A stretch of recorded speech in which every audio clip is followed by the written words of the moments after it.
Welcome, everybody, to another episode of Marvel at the Movies with Doug and Kyle. If you can't see it up on the screen, my name is Doug.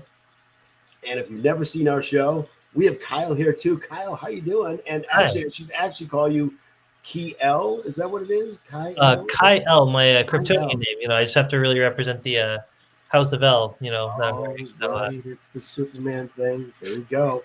That's why we call ourselves Marvel at the Movies. And I'm wearing my Korg shirt. So we're pretty much all set for this episode, which I'm very excited about. And we are on a new platform. We're very excited about it. Would love for you to comment on the format, see if you like it. As you can see, I'm on vacation right now. No, I'm really not. I'm really not. I'm really I am too. See, yeah, you are too. See, yeah.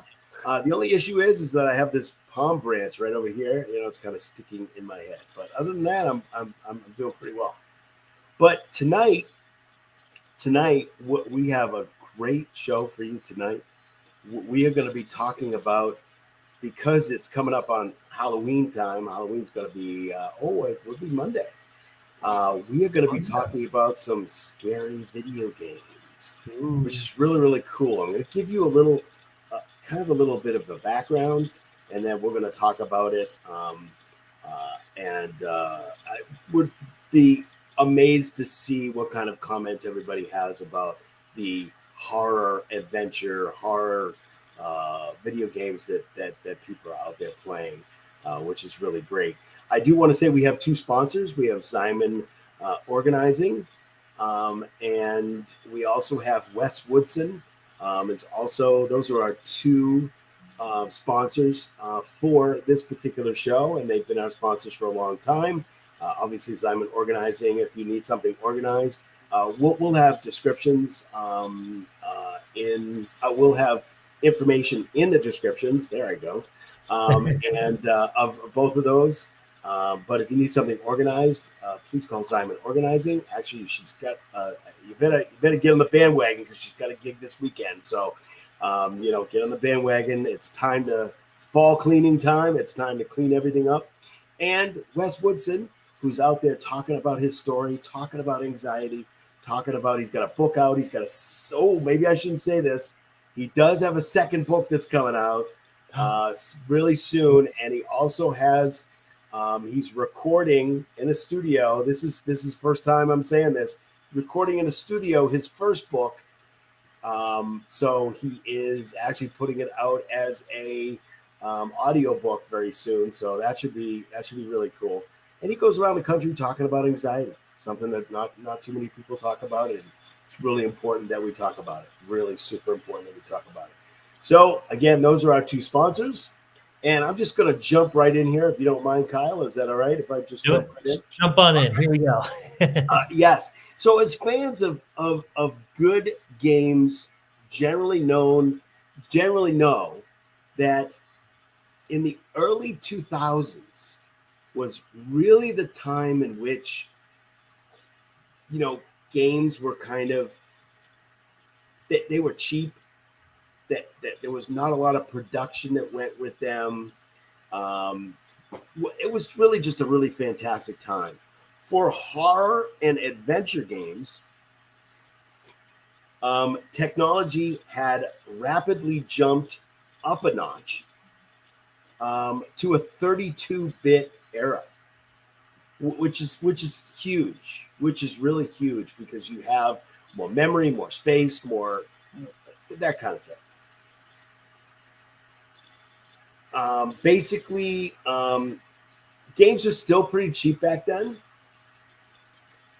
to make, and they weren't hundreds of millions of dollars, and they weren't much of a massive risk like they are today, because you have games out there, the horror games.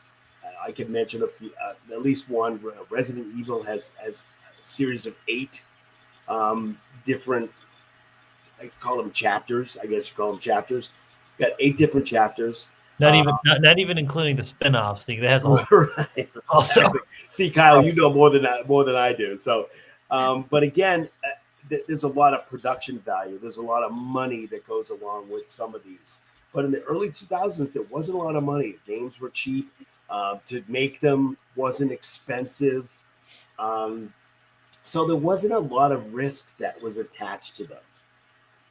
So all kinds of crazy ideas could still wind up on the store shelves.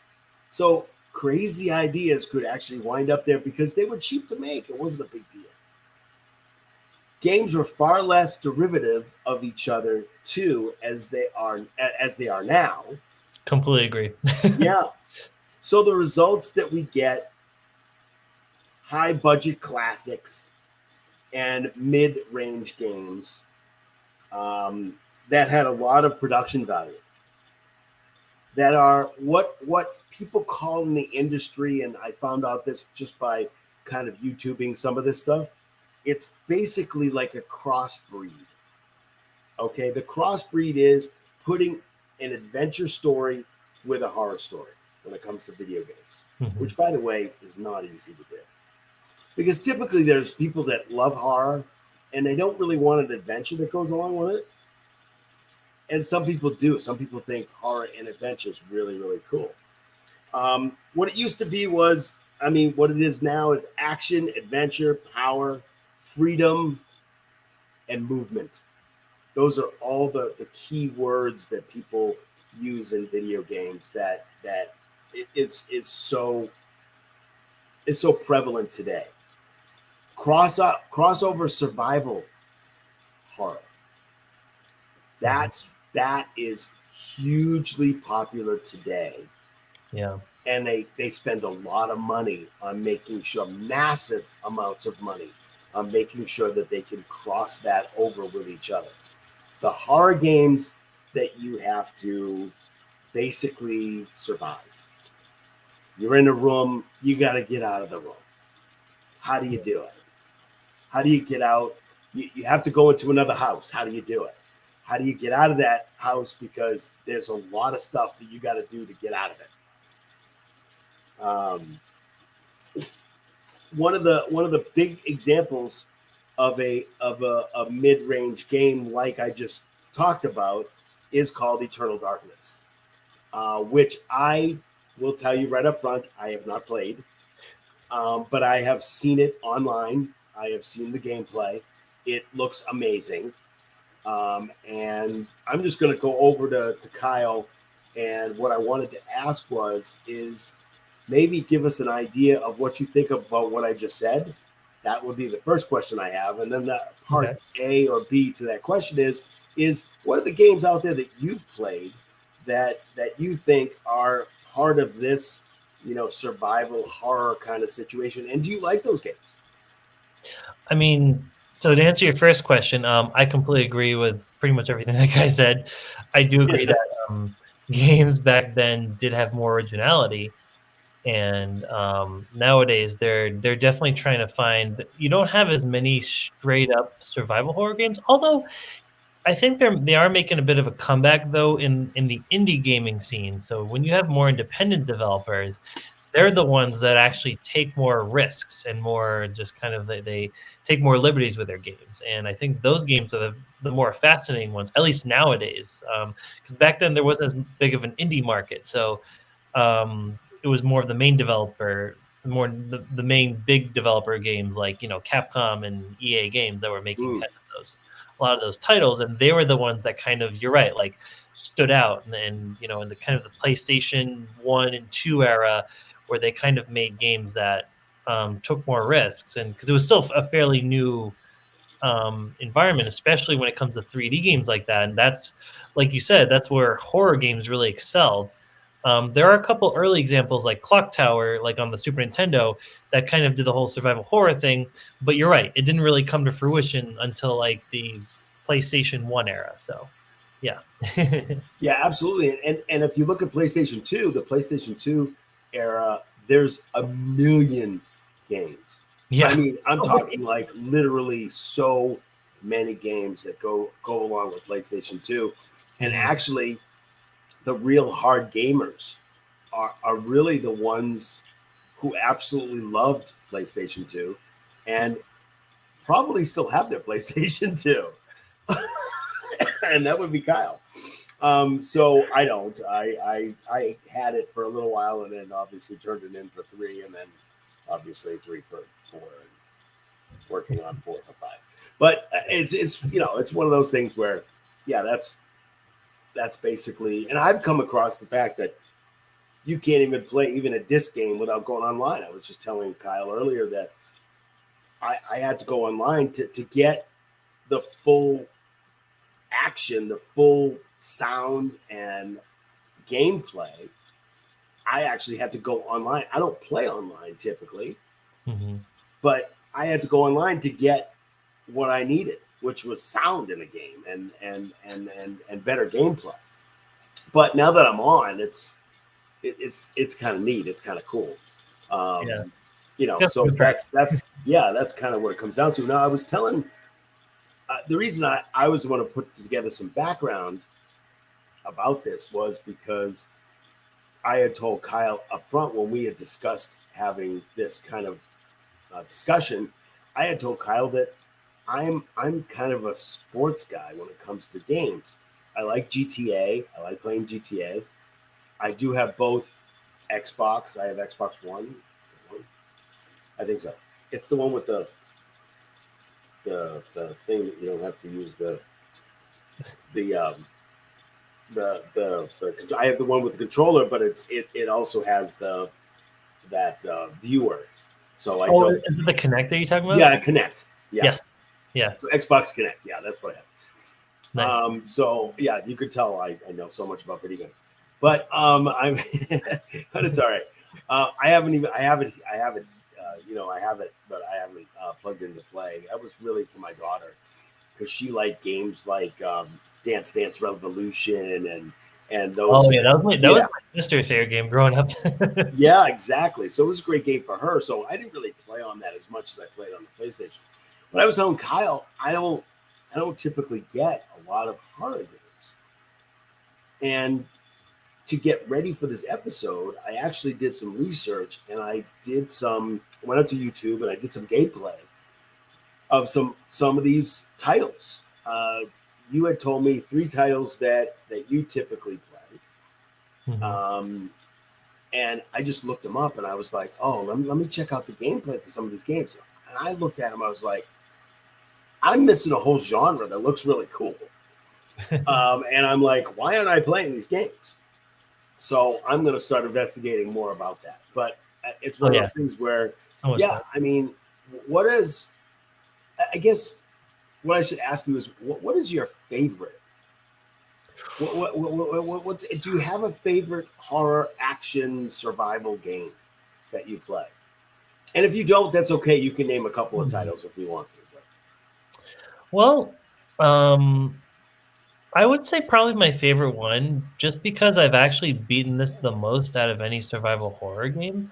I was always a big fan of Eternal Darkness for the GameCube, and so much so, or I'm hoping that they can re-release it on Switch because it is technically a Nintendo game, so maybe they can find a way to kind of get some really good HD graphics on that thing, or even just kind of do the Resident Evil thing, because they've remade the Resident Evil games too recently, 2 and 3, and just kind of like just make it from the ground up and have like even these new kind of like updated like controls and stuff like that, and new perspective, even like over the shoulder kind of perspective. I feel like they should do that. But yes, I love Eternal Darkness. I like it because it's very Lovecraftian. So if you are a big fan of like H.P. Lovecraft, like all of those types of horror novels, then I think you're going to really dig Eternal Darkness. And it's a game where the narrative is very fascinating because it starts off with kind of what seems to be a typical murder scene. Like, you're this girl named Alex Roivest who investigates the murder of a grandfather, and she goes to this like his big giant mansion in Rhode Island. And the cops think, oh, someone just killed him, whatever. It's just a murder kind of thing. It's just a typical murder. But she thinks that something more happened. And as you go through the game, you start off with her perspective. And what happens is she finds this book called The Tome of Eternal Darkness. And Huh.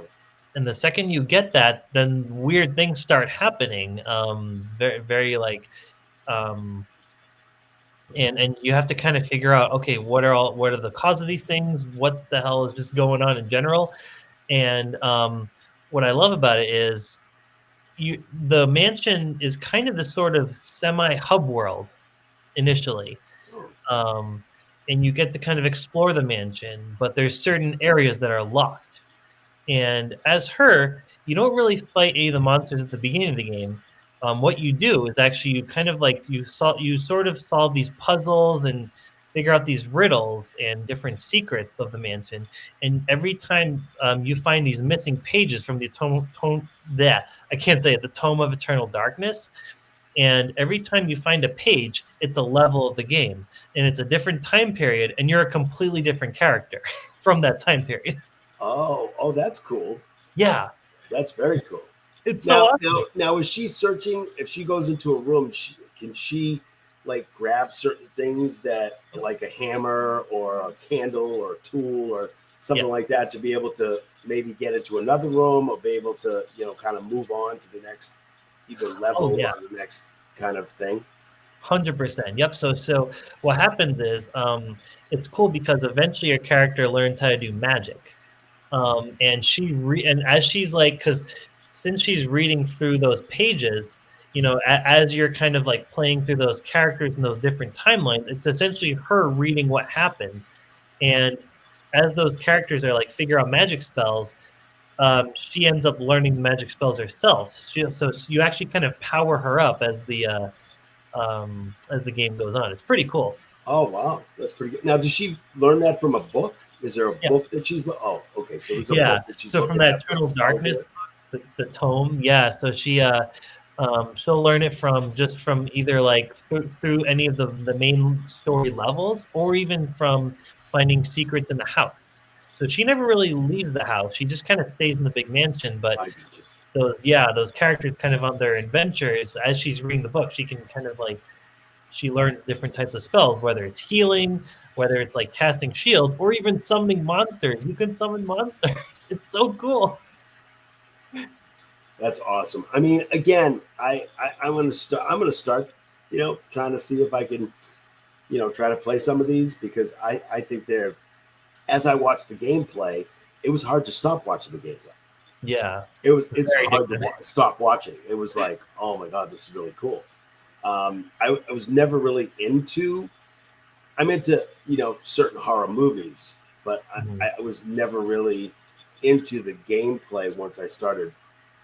Once I started with Nintendo and then Sega, and then I moved up from Sega. I moved up to um, to PlayStation. So Yeah. that's kind of my progression. But um, when I saw the gameplay, I was like, wow, this is kind of cool gameplay. I like this. This is kind of cool. So Oh I yeah, didn't. Yeah.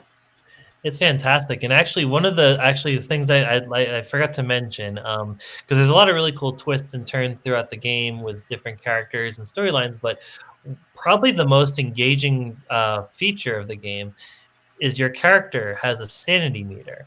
So you have life, you have like a health bar, you have a magic bar, Mm. which can both obviously run out like in a lot of other games. But you have a sanity meter where if you let that drop, like if she sees monsters, the monsters that your characters can see throughout the game can suck your sanity. So when that happens, the game pranks you. Like the game like brings out these like different visions to the point where now it ranges from like you can see some like blood on the wall.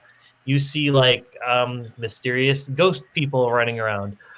But then the game kind of ramps it up as it gets even lower. If you have like no sanity left, like you hear the TV like has these really creepy voices. It'll even pretend to actually like that the TV itself will turn off. It has a mode where it'll actually pretend to turn the whole game off, or to bring the volume all the way down. Like it messes with your head, like to kind of like a meta level as well. Wow. That sounds fantastic. I really have to start, kind of getting into some of these games. Yeah. Let's talk about Resident Evil just for a few minutes, and Oh, of then course. Yeah. and then we're gonna we're gonna you know get into maybe one or two other things, and then Kyle and I have decided to really kind of format this show a little bit differently, and make sure that people get the best of the best out of Marvel at the movies. But what I want to do is just talk about Resident Evil. Kind of which ones have you played the whole series? Have you played just like 3 and 4 and then 8? Have you done that? And just a little bit about the gameplay. So the ones I played the most were 2 and 8. I played a little bit of some of the others, like demos of like 3 and 7 and stuff like that, but I've mainly focused most of my time on 2 and 8.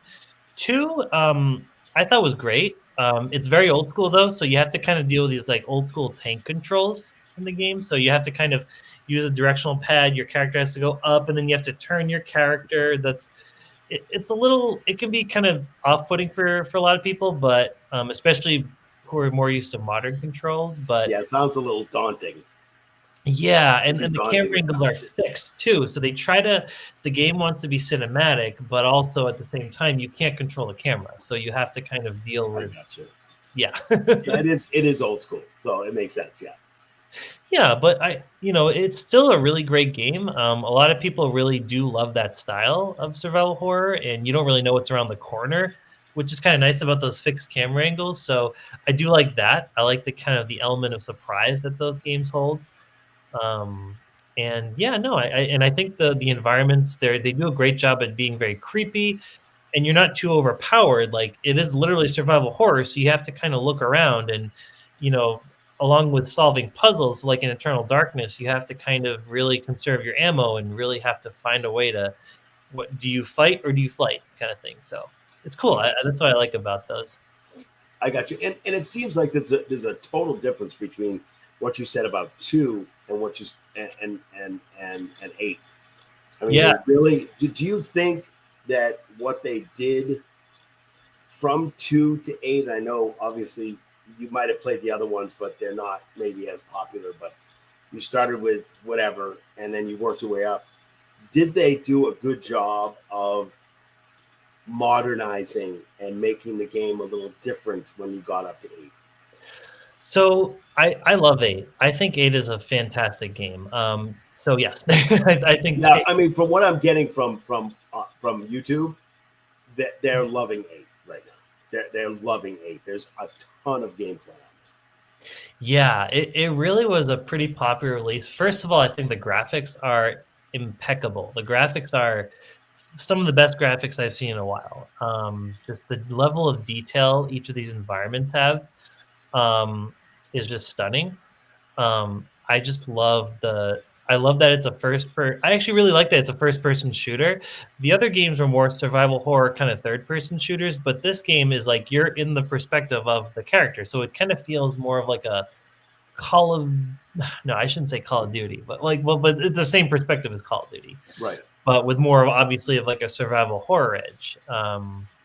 But it is definitely more action oriented than the previous games, and there's definitely more. They make it way more cinematic in some of the scenarios Oh, cool. that you're in. So there's more cutscenes and stuff like that. But I still think the story was very strong, and the level of exploration in the game too. The game actually really encourages you to kind of stray off the beaten path every once in a while to see if you can find some secrets. Like, you can try to find more ammo. You can try to find these like cool relics that you can sell to the merchant in that game, and it even has a bit of an RPG angle where you can actually buy and upgrade your weapons and stuff like that. And Oh, wow, that's very cool. yeah, it's pretty cool. And your character, and you can even like cook some dishes. It's very not the biggest part of the game, but you can kind of improve your character's stats and stuff like that too. So it does have more of an RPG kind of feel than the other games do. So it was pretty cool in that sense. Yeah, not quite as like scary as some of the original games. It's definitely more fast paced and action packed, but I still did think they had some really memorable kind of scary moments here and there. Yeah, I really liked it. Cool. And my last question about that is that would you suggest, because you've played the game, Yeah. 2 different kinds of the game, two different kind of chapters. I mean, is it okay for you to play 8, go right to 8 without playing 1, 2, 3, and 4? Yes. I think it would help a little bit if you played 7 actually, but I didn't play 7 because 8 is a direct sequel to actually 7. But you don't really have to know that much about the old games. There is a character from the old games that does pop up in Resident Evil 8, so it does help a little bit to play them. But you can be a newcomer and just literally throw yourself into this game because the game does do a good job at catching you up on what happened in Resident Evil 7 if you just want to skip over and play it. So they do a really good job with that. So yeah, I'd say like you definitely get a little more out of it if you had played some of the originals, but you really don't have to, I think, to enjoy the full experience. Like I think it's a really good game that stands on its own. So no, that's great. I just want to know that because I know that there are some games out there that have sequels that have different chapters. Yeah. I heard, and just what I've heard is that the Far Cry series. Oh yeah, you really have to go 1, 2, 3, kind of in a row because they do explain it, but sometimes you're like, what's going on here?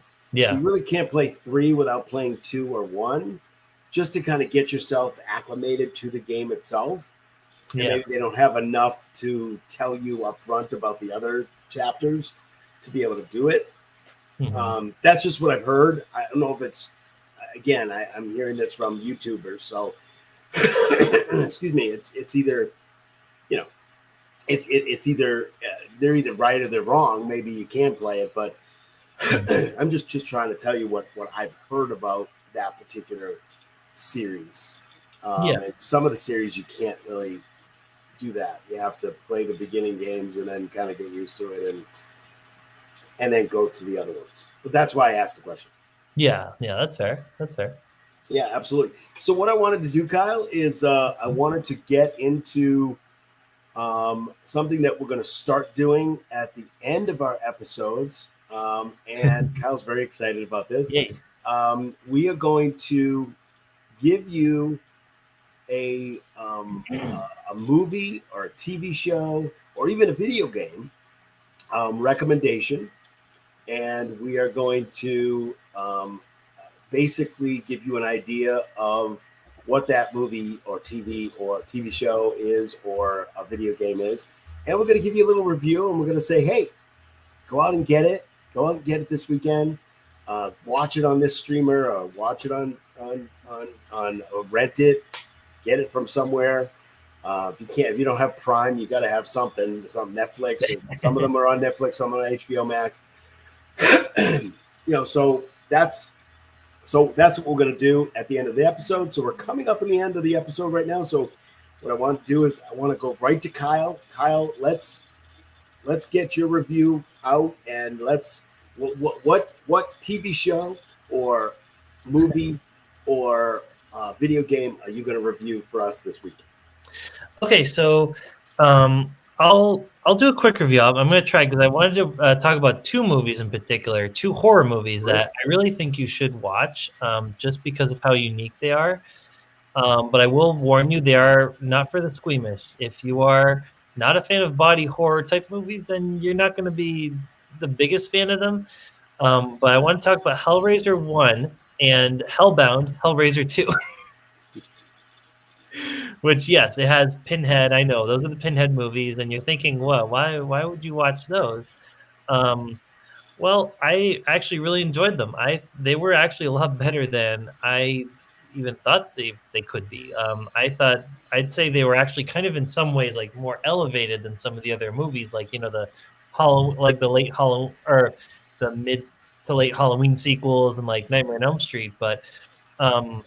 It's written by the mind of Clive Barker. He's such a genius author. And the first movie I really liked mainly because of the story and just kind of like how it just took a lot of chances and you didn't really know what to expect. And it literally has to do with this house and this husband and his wife who he just married. And, they have he brings his daughter too, but that's not her real mother, kind of thing. And she kind of has her odds with the mother, but then you find out that the mother's past is literally haunting her. Her ex-boyfriend is coming back to life, and via evil magic, he's basically found the way out of hell to kind of cross the other side. And it's got some very weird, but very unique kind of visual, this aesthetic, and it's very grotesque, but the story is very fascinating, and you always really want to see where it goes next. So I definitely recommend, yeah, especially the first Hellraiser movie. And it's not a movie where there's a slasher villain that's trying to pick people off, like in Halloween and Nightmare on Elm Street. No, it's actually a little more. It's got a little more going on, and Pinhead is actually not the main villain, which is very. You mean it's not Friday the 13th, part 72? Yeah. No, it's not Jason Gotcha. killing a bunch of teens. There's actually more adults in this movie. Actually, it just feels more adult than some of those. Gotcha. I just after a while, you're thinking, okay, I know what this movie's going to be about. Yeah, if you sit in the theater watching Friday the 13th, part 4, you kind of know what's going to happen. Yeah. Oh yeah, those movies are so predictable. It's like it was for like the teenage audience. I feel like they're like, oh, I think people were just walking in going, sitting there going, I wonder how they're going to kill them this time. Yeah, exactly. How's Jason going to come back? How's Jason going to kill this person this time? Exactly. What kind of creativity can they use? Yeah. Like that's it. It's like you just like your typical series movie. You just like you have your expectations. The movie delivers those exact expectations. Yeah, exactly. Unbelievable. Whereas this, I liked it because it's straight off the beaten path, and a lot of the creature, just the effects in general. This came out in like 87, 88 about, and it looked really good for the time. It still holds up really well. The second movie I really liked too, Hellbound, was because it kind of took the narrative further. And while it wasn't quite as strong as the first story-wise, I thought visually and just the imagination was even more so. It kind of had more of a spectacle because you actually get to go see what this movie's version of hell looks like. And I just loved all the different creepy effects going on. And I definitely recommend them if you are trying to look for something a little different, a little off the beaten path, and you haven't seen any of the Hellraiser movies, definitely check it out. That sounds great. And I believe I saw the first one, but it was a long time ago. And I can't remember exactly when I saw it. I can't remember. Anyway, those are two good ones, and especially for Halloween coming up. It's coming up on Monday, and the weekend is going to be full of regular TV and cable TV, full of these horror movies, I'm sure. So that's obvious. It's not your regular movie, and I like that. I like the fact that that's what you like to do, and that's what we're going to do here. Is it might be a movie that's not the most popular thing out there, but we're going to recommend it because we like it and we think you should see it, because I think some of them are cult classics, some of them are just regular classics. The one I'm going to talk about, and let's see if everybody can guess which one I'm going to talk about. Everybody knows. And I'm not a big horror movie guy, although I've seen lots of horror movies. It's not comedies are the first thing I like to see, but if there's a good horror movie out there, I like to see it. So I was a little bit younger when I first saw this movie. It's a movie from 1980. Let's see. I'm not getting anything from Kyle yet, but I think he knows. Oh, I know. Yes, this is my favorite, and I'll tell you why it's my favorite. This is my favorite horror movie of all time. I can watch this over and over and over again, and I can actually see things in a different way every time I see it. And I actually just watched it recently. Probably going to watch it again this weekend. But I see, I was like, wait a minute, I didn't see that last time. Like this different stuff that kind of comes up. Not necessarily in the story, but like in watching the movie itself. I was like, wait a minute, I didn't see that. So this movie is called The Shining. Yes, it is. It is my favorite horror movie of all time. It's basically about a family who heads up to an isolated hotel for the winter. The hotel is closed down for the wintertime. And basically, influences that kind of go on. It's Jack Nicholson, and I believe it is Shelley Duvall, and Danny Lloyd and Scatman Crothers are the basic characters. There are some others, but they're kind of like at the beginning, and then they don't show up at all toward the end. What I like about this is Stephen King. Stephen King's my favorite. I've read a lot of his books, and I've seen a ton of his movies. I've seen Christine, and I've seen Cujo. Cujo's not really my favorite, but I've seen those other movies. And this is my favorite, and the reason it's my favorite is because it's a thinker. It's not. I'm trying to figure out whether it is the horror genre, and I think it is. But it's actually logical, and you have to think as you watch the movie. You have to think in this movie, so it's really a different kind of situation, but I love it. It's I like the fact that you have to think about it. There's not a lot of like pop outs that scare you, but you have to think about what's going on here, and it does have a little bit of a surprise ending. It's so good. It's a little bit of a surprise ending, but it is, and I think it's Jack Nicholson's best work. Maybe One Flew Over the Cuckoo's Nest might maybe a little bit better, but this is either the second or third movie that he probably did, I think, and this one is just fabulous. And I like it because it's a thinker. It's not just a horror movie like Jason going out and just killing people. This is an actual thinker. You have to actually think about this movie, and that's what I like about it. I like the thinkers. I don't mind going out and going, oh yeah, Jason. Oh, how many? Wait, 1, 2, 3, 4, 12. So 12. Wait, let's count. 15. How many kids? Wait, there were 16 kids and there's one left. Okay, we're good. So I like it because of that. And so my recommendation is for people to go out. If you haven't seen it, you got to go out and see it. I saw it, and this may age me. I saw it when I was an early teenager. So, and it scared the living daylights out of me. Just because I was an early teenager. It scared the crap out of me because I was an early teenager. That's why. But it's not. It's a thinker, and that's what I like about it. That's absolutely, and I don't, I mean those two movies that you recommended, excellent. Those are fabulous. We're at the end of our episode right now, so what I'd like to do is just kind of mention out there that we are now powered by StreamYard. We're very excited about this new format that we're going to be on. Yeah, that's interesting. Yeah, it is really interesting. It's really very cool and very excited to see what we can do to the episode to make it even better.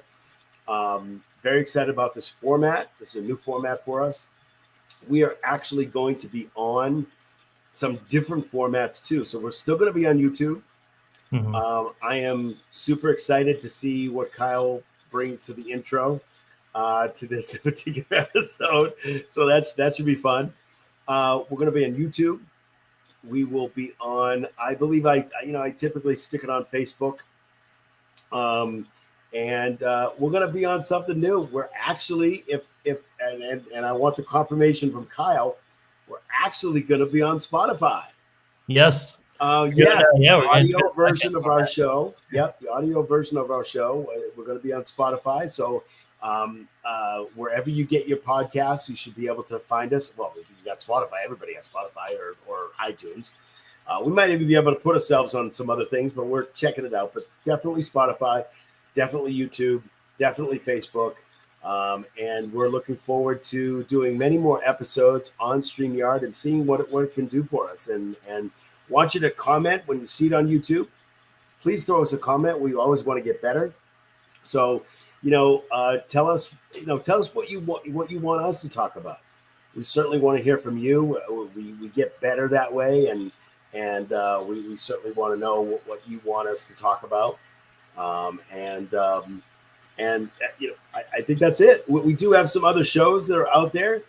Please remember the Sports Blitz with me and Robbie, and we're going to be recording relatively soon. I think maybe next week. I'm not sure, but I know that they just did a new On the Couch talking sports.